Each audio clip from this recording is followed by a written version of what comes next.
Congress party ఆవిర్భావ దినోత్సవాన్ని నిజామాబాద్ జిల్లాలో ఘనంగా నిర్వహించారు. 139వ ఆవిర్భావ దినోత్సవం సందర్భంగా పార్టీ జిల్లా కార్యాలయంలో పార్టీ జిల్లా అధ్యక్షులు మానాల మోహన్ రెడ్డి జాతీయ జెండాను ఎగురవేశారు.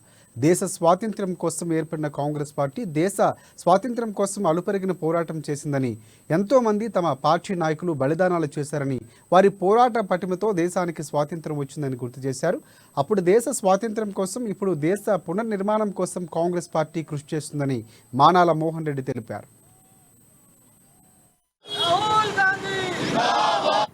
ఈ దేశ స్వతంత్రం వచ్చిన తర్వాత ఈ దేశ పునర్నిర్మాణం కోసము నిరంతరం శ్రమిస్తూ ఈ దేశ అభివృద్ధి ధ్యేయంగా నాటి నుంచి నేటి వరకు కాంగ్రెస్ ప్రభుత్వం ఉన్న ప్రతిసారి ఈ దేశంలో కులాలు మతాలు సంబంధం లేకుండా ఈ దేశంలో ఉన్న ప్రజలందరూ ఒక్కటేనని భావించి ఈ దేశ ఉన్నతి కోసం పాటుపడినటువంటి పార్టీ కాంగ్రెస్ పార్టీ.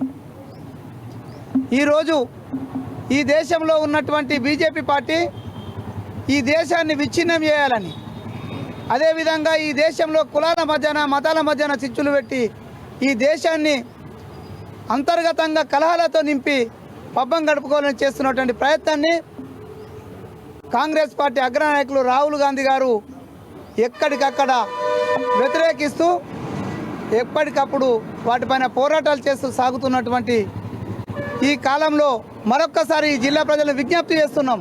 రాబోయే పార్లమెంట్ ఎన్నికల్లో నిన్న జరిగిన